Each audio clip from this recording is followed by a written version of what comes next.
En el corazón de Texas, en el año 1876, la luna brillaba como un hueso blanco en el cielo. Su luz plateaba las llanuras infinitas, tan silenciosas que parecía que hasta las estrellas contenían la respiración. El viento traía consigo el susurro de las hojas de los robles y algo más. El sonido de una cuerda tensa. Bajo un roble solitario, atado y sangrando, colgaba na cona, un guerrero Comanche cuyo nombre había sido un trueno en las guerras por las llanuras. Ahora, sus muñecas estaban destrozadas por la soga que lo sujetaba a una rama baja. La sangre goteaba en la tierra polvorienta, formando charcos oscuros. Unos cazarrecompensas lo habían capturado al amanecer, superándolo en mero. Había luchado con fiereza, derribando a dos de ellos antes de caer. Los demás lo golpearon hasta dejarlo inconsciente. Le quitaron el rifle y lo colgaron del roble como una advertencia para cualquiera que se atreviera a desafiarlos. Que los buitres terminan lo que empezamos. Había escupido uno de ellos. Mientras la noche avanzaba, el cuerpo de Nocona se balanceaba, pero su espíritu se negaba a extinguirse. En su mente febril, veía el rostro orgulloso de su padre, un jefe indomable. Y escuchaba a su madre cantando junto al fuego la nación que se ganó su nombre de guerrera. El mundo se desdibujó bajo la pálida luz de la luna, y entonces lo oyó. Un sitio, bajo, constante, paciente. A solo unos metros, una serpiente de cascabel se enroscaba en la hierba, su cuerpo brillando a la luz. Se movía despacio, con una calma aterradora, acercándose a él. Nocona no podía mover las piernas.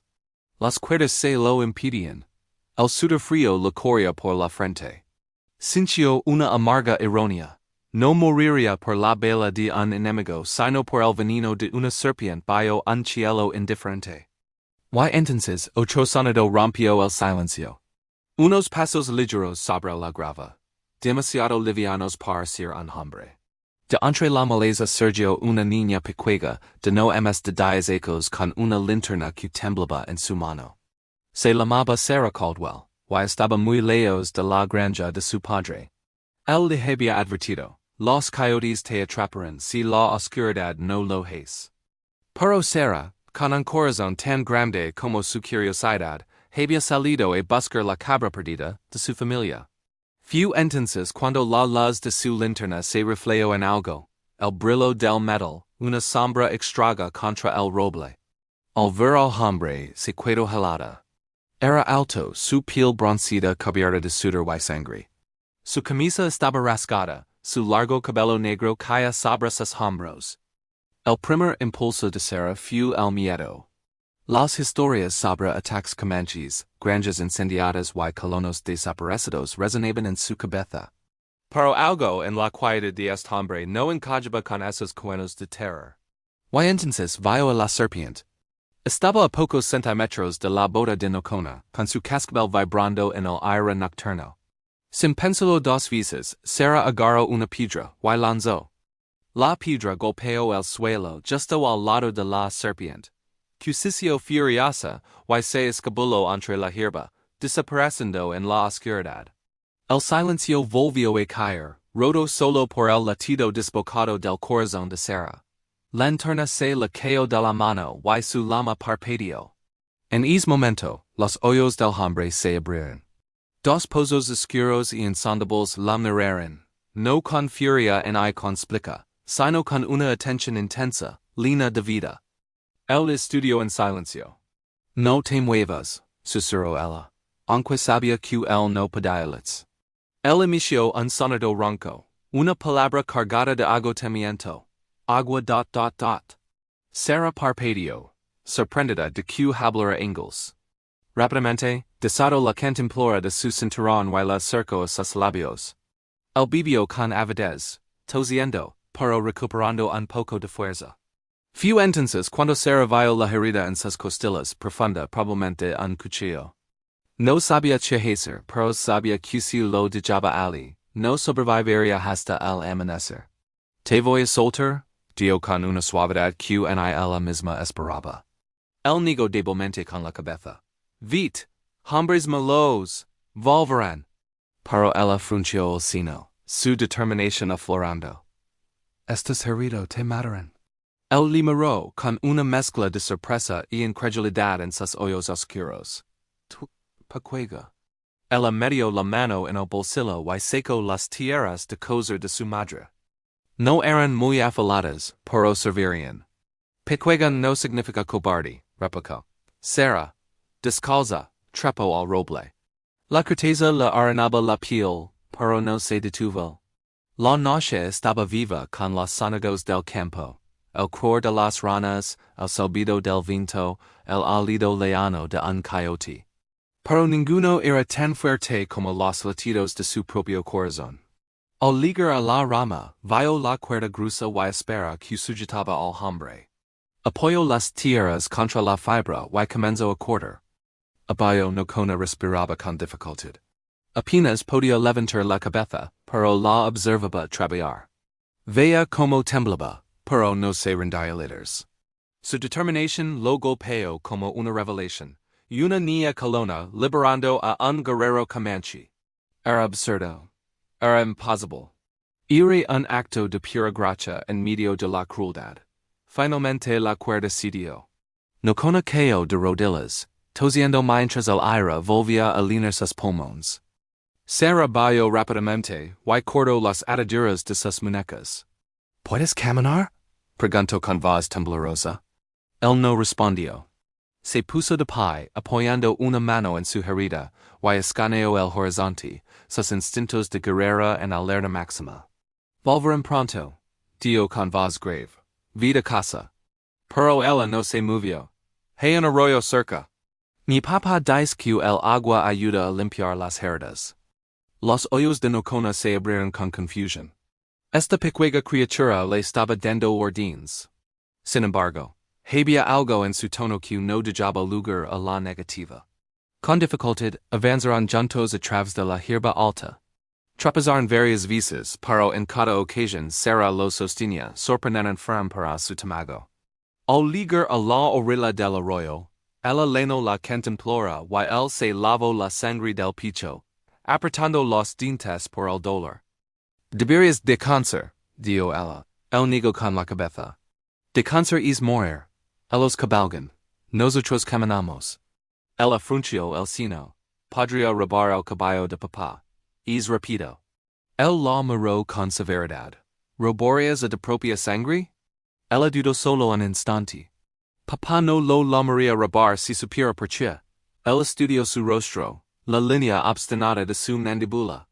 Y por primera vez desde que se encontraron, una leve sonrisa cruzó sus labios cansados. Lobo pequeño, murmuró, ¿no eres cuando estás acorralado? Se dirigieron hacia el norte, siguiendo el curso del río Guadalupe. Mientras el amanecer comenzaba a tener de plata las copas de los árboles. El mundo parecía respirar de nuevo, liberado de la tensión de la noche.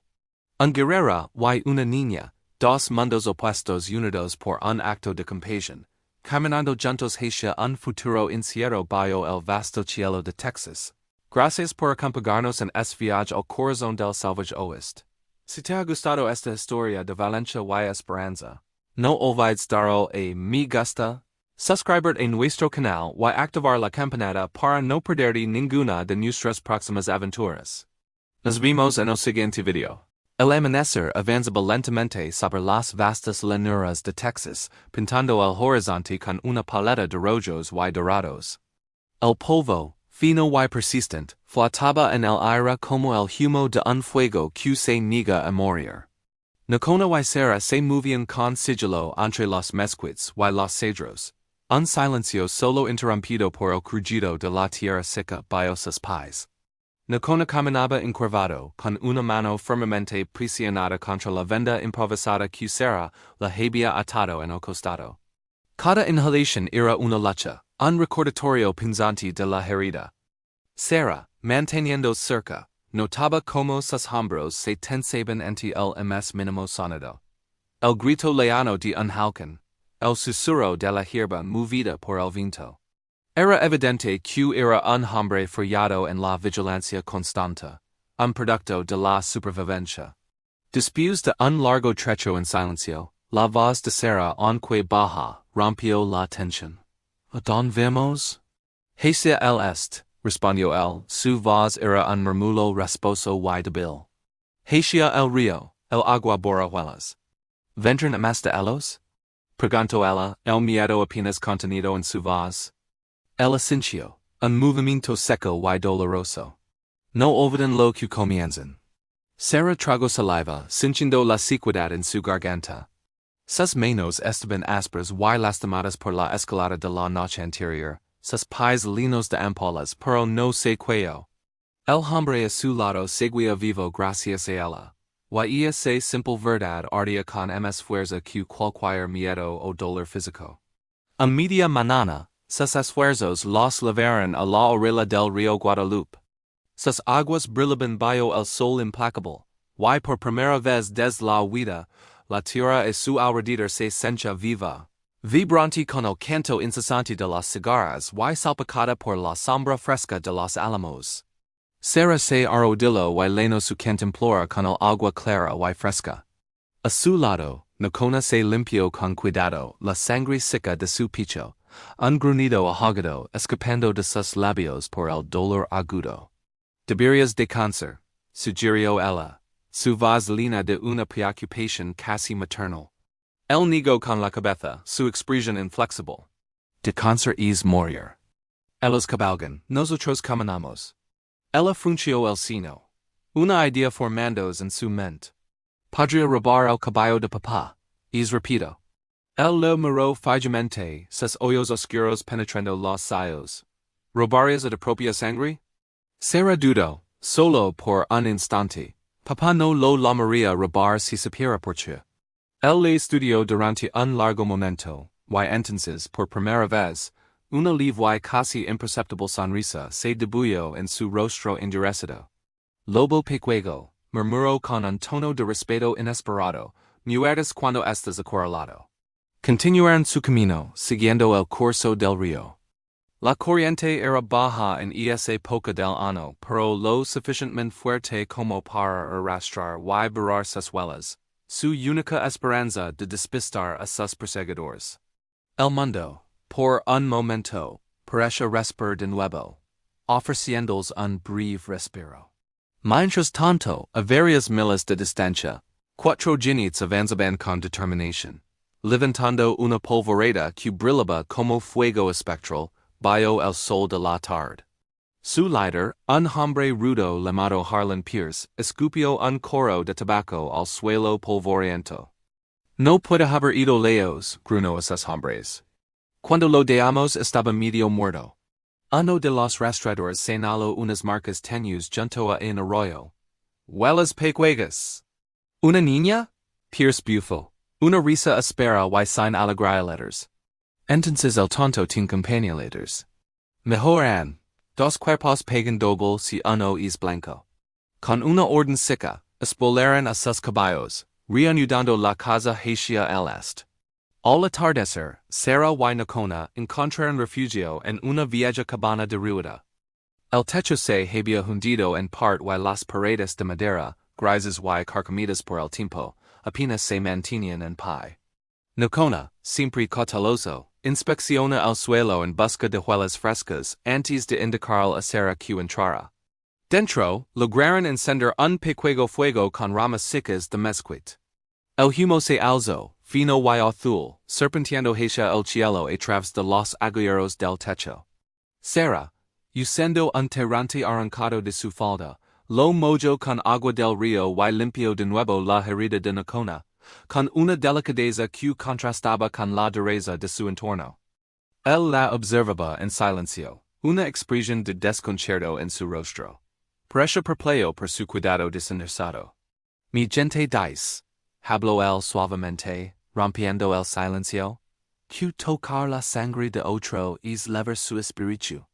Lo haces, mi leves contigo. Ella lo miró y le devolvió una sonrisa cansada pero genuina. Supongo que eso nos es parientes ahora. Él sonrió levemente de nuevo. Hablas como una anciana. Papá dice que lo seco de mamá, respondió ella, su mirada perdida en las llamas danzantes del fuego. ¿Tu madre? ¿Cómo irá?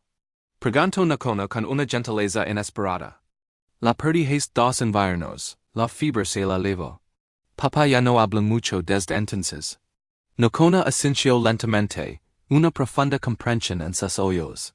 En mi tribu, cuando la muerte toma a alguien, las dimas guardan sus canciones. Así no se olvida. Una sonrisa triste se dibujó en el rostro de Sara. Ella cantaba cuando venían las tormentas. Decía que mantenía leos los rayos. Como si el universo escuchara sus palabras, un trueno retumbó a lo lejos, un eco profundo que parecía confirmar que la canción de su madre en resonaba en algún lugar más ala del horizonte. Y ese noches, la tormenta estalló con toda su furia. El viento y la lluvia azotaban la frágil cabana, haciendo crujir y gemir los viejos tablones. Nocona se tumbó cerca del fuego, su cuerpo temblando por la fiebre, murmurando palabras en su lengua que Sara no podía comprender. Oraciones quizás o un canto para apaciguar los espíritus de la tormenta. Y entonces lo escucharon, el chapotillo inconfundible de cascos sobre el suelo inundado. El corazón de Sara dio un vuelco violento. Al instante, Nocona se puso en pie. A pesar del dolor que lo consumía, agarró una viga rota del techo, su extremo hasta afilado como la punta de una lanza improvisada. En ese momento la puerta se abrió de golpe. La silueta de Harlan Pierce llenó el marco con un rifle en la mano. Detrás de él, los relámpagos intermitentes iluminaban su rostro endurecido y mojado por la lluvia, dando un aspecto demoníaco. Vaya dio con una voz burlona y cruel. Pense que los buitres y se lo habrían comido, Comanche.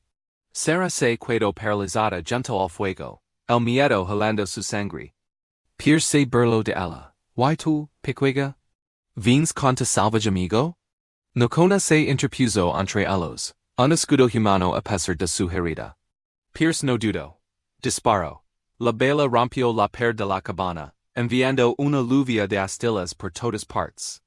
Pero Nocona ya se estaba abalanzando sobre él, usando la viga para bloquear el cañón del rifle. El arma volvió a dispararse, el estruendo ensordecido en el pequeño espacio.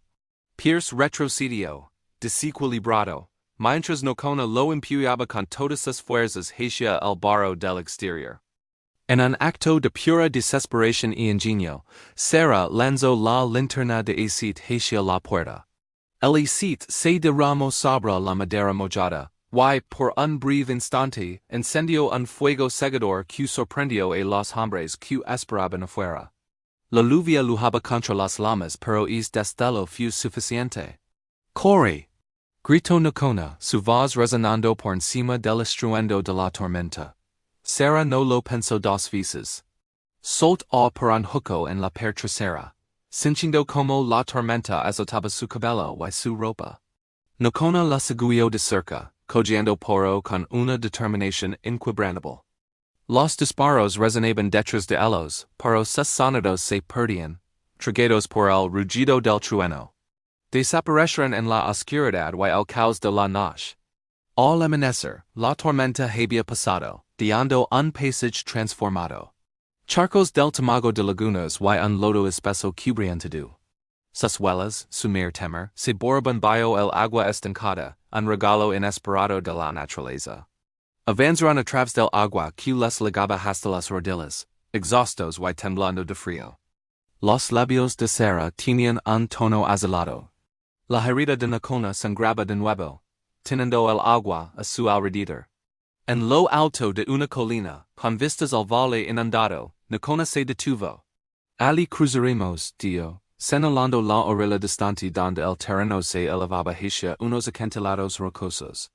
Su viaje estaba lejos de terminar, pero en ese amanecer, después de la tormenta, habían ganado una nueva oportunidad.